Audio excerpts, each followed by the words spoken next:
What's good, everyone? This is Marcus dafingaz back with another video. In this video, I'm going to go over how I scored the Spitfire Audio Albion Solstice short film called Selene. I'm going to play through it really quick. In case you missed it, I do have the full video on my YouTube channel. I will link to it in one of the cards up in one of these corners, but I'm going to play through it really quick. It's about 2.5-ish minutes, 3 minutes or so. So I'm going to play through it, and then we're going to go over each element and how I created the music for it. So here we go. Before I forget, before we get too far into this video, make sure you go to dafingaz.com, dafingaz.com, and sign up for my weekly newsletter where I share weekly tips on networking, on motivation, inspiration, on being a music creative, and how to balance your creative life with life, and other things. So go to dafingaz.com, dafingaz.com, and sign up for my newsletter. All right, let's continue.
So that was my musical interpretation of the Albion Solstice Spitfire Audio short film called Selene. One thing that I should mention before we get into this is that make sure you understand your system, your DAW, what you have at your disposal to use. I know that on my system I'm using 8 gigabytes of RAM on this computer, so I usually can't get more than, and I wouldn't try to add more than 20 to 25-ish tracks. Otherwise I start getting a lot of errors and slowdowns and messages. So I know that I have to keep the limit for myself is 20-25 tracks. As you see here, I'm at 22, and hopefully not CPU intensive plugins and apps and things like that. But we'll get right into it. We're going to start with, I believe with this, I wanted to start with a sort of eerie, mysterious melody. So we went with, I went with a Celeste, or Celeste, depending on how you want to say it, blended with a harp sound, and this is how that started out.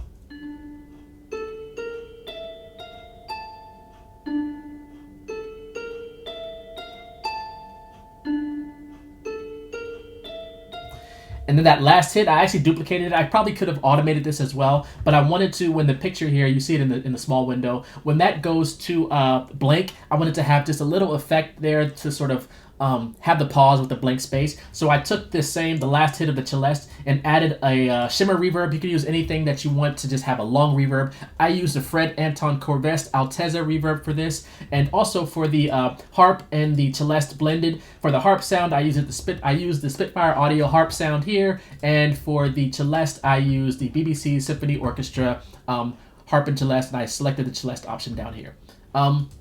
This was actually created in my bed at night. It took me about 2-3 hours, and I had a small 1-octave keyboard, so I was also limited there. I didn't have, right now I have my keyboard, I'm in my music room, but I made it in my bed last night before going to sleep. I was like, let me just see what I can put together with a small IK Multimedia IO25 keyboard, just playing in notes and things and seeing what I can come up with. And I think I did pretty good, with those limitations.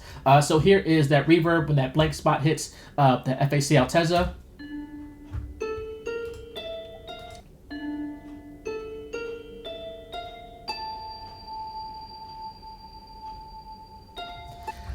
So that just rings out, and then when the picture comes back in, I have this huge hit, which we'll get to shortly.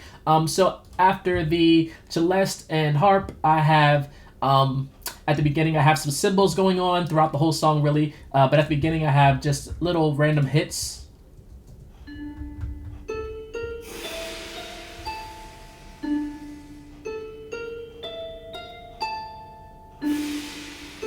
So at different parts throughout the track, I have these cymbal hits coming just to add some effect throughout the track. And also at the beginning, I have 2 Orchestral Swarm instruments. So this is Spitfire Audio Orchestral Swarm strings, and I also have Orchestral Swarm brass. For the strings, I just have the strings high and strings low layered together with the tree mic all the way up. I could have used more of the close mic. I think I programmed in some automation just to add a little bit of variation. Same with the orchestral brass, playing the exact same thing, but I have the brass and the horns layered from the Spitfire Audio Orchestral Swarm here. You see it right here. So this is that, how that comes in.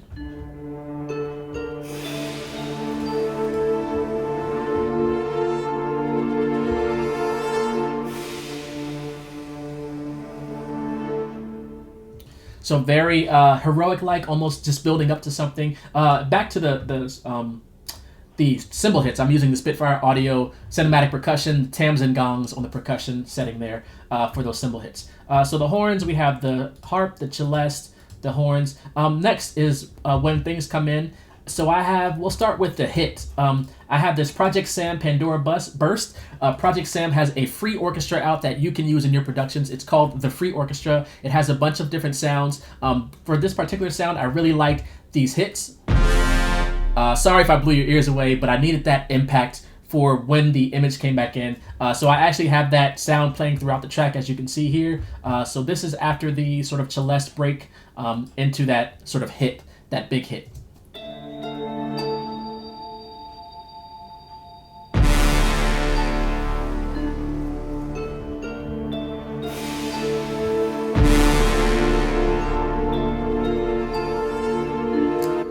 So I felt that really made the impact that I wanted to have after that sort of break.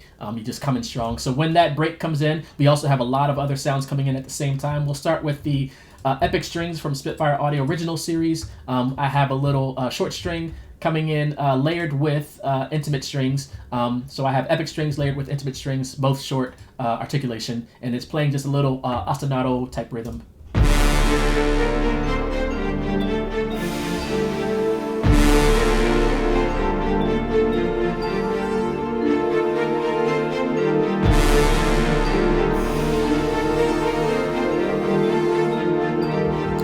I'll play that rhythm a little bit.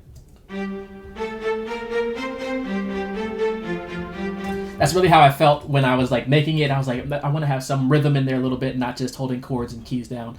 So also at that point, I have a lot of percussion coming in. So I have cinematic percussion again, low hits, Spitfire Audio Original Series. I also have timpani coming in from Discover, BBC SO Discover. So I'm going to play those two layered with some more cymbals from cinematic percussion. So I'm going to play all the percussion stuff at that point. Along with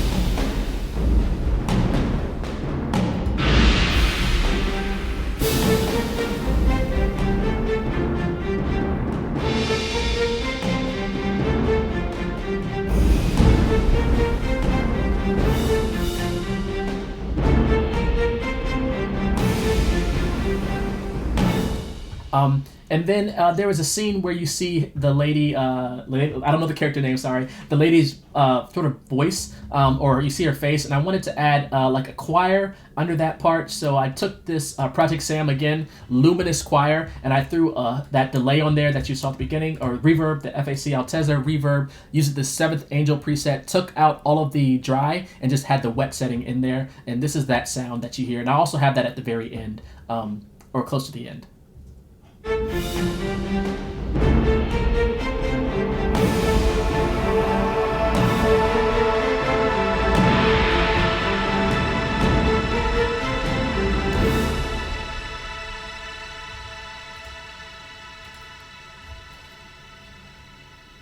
So that is actually not a synth sound, that is the choir sound, and it sort of evolves into a synth because of this shimmer reverb that I have on there at that part. And also, about when the image gets to her sort of open mouth breath, I wanted to throw a breath effects in there. So this is just stock breath effects from Logic, stock plugin, or stock sound that I just brought in and lined up with the timeline. So this is where that comes in, and you'll hear it under some of the effects and everything and all the music, but here it is.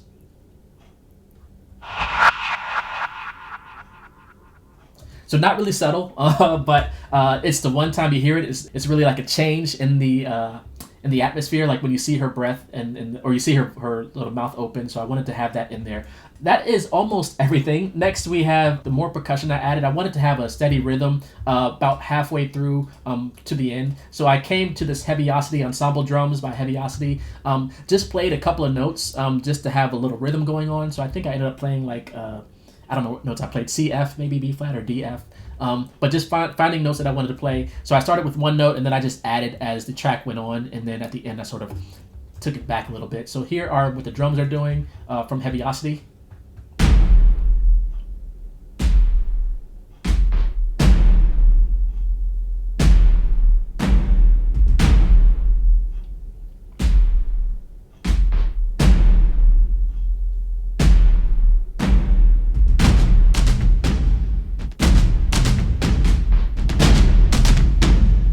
And of course, that just builds up throughout. And then I also have, halfway through that part, I have metal hits coming because I wanted something a little bit in the higher registry to sort of layer with the cymbals and the tams and gongs and things happening.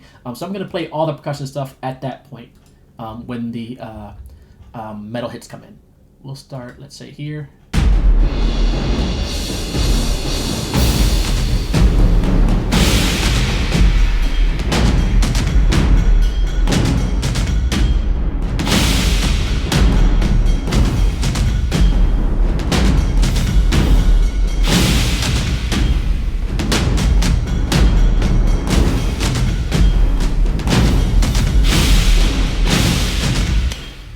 Yeah, so that is basically the breakdown. Then we'll get to what happens sort of after. There's another blank spot. So at the blank spots, when the image goes black, I wanted to have a little bit of a musical break. So we're going to come up to that shortly.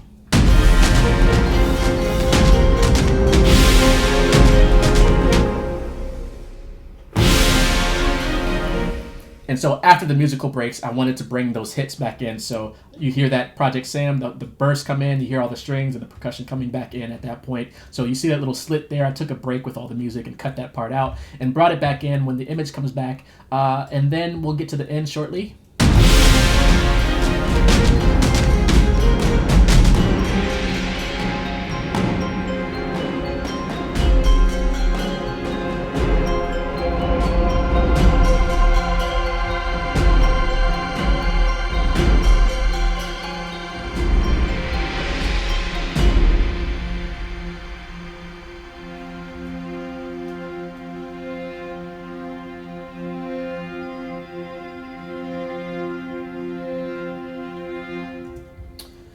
So a couple things there. At the end, I'm just holding out the, I believe I ended up coming back to either D minor or F minor. I alternate between D minor and F minor in the song, in this piece, but I ended it with holding out the Orchestral Swarm strings and the Orchestral Swarm brass. And then I also, at the end, there's a Spitfire audio logo that I wanted just a little audio sort of indicator when that thing pops up, and that's where you hear that same reverb Celeste come in that we heard at the very beginning, sort of as a end piece. You sort of come full circle. You hear it at the beginning, you hear it at the end.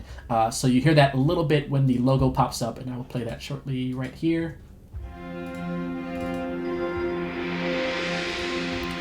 So hopefully you heard that just a little ting. It almost sounds like a triangle, but it's actually the celeste with the reverb on there. And then I actually thought when I was done with the piece, I actually thought that was the end. And I'm like, okay, I'm done. And then I realized that there was actually like a whole other section here of credits. So I was like, okay, maybe I should just do something, copy something from the beginning and bring it over. But that's when I was like, let me just bring in something that I haven't used yet in the piece, and that is piano. So I brought in the Spitfire Labs soft piano, again, a piano that we've hopefully all been using for, I don't know how long it's been out, years now. I've been using it definitely. So I just brought that in along with a solo cello and a solo viola. For the cello, I'm using the VSL, Vienna Symphonic Library cello that comes with Kontakt. If you have Kontakt Full, it's part of the Kontakt library. You just go to Orchestral, and then you have the VSL libraries here. So I just used a solo cello on the sustain setting there, just playing some random things, and I layered that. As you can see, I just copied it down here below and changed some octaves so that I can do a viola layered with the cello. The viola, I'm using the Rhea Hosanna Simple Samples Audio Viola, just one solo viola. This is how it sounds. Reverb, a little bit of reverb on there. This is how the cello sounds by itself. A lot of reverb on there. And then at the end of sort of the ending, I have Orchestral Swarm strings coming in again, playing some chords. Again, Spitfire Audio layered the strings high and strings low to layer that string sound at the end. So this is, we'll start from when the end credit, sort of holding the string brass chord through to the end.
So that is basically it. I'll show you one more thing. Everything I have sort of on the master bus here.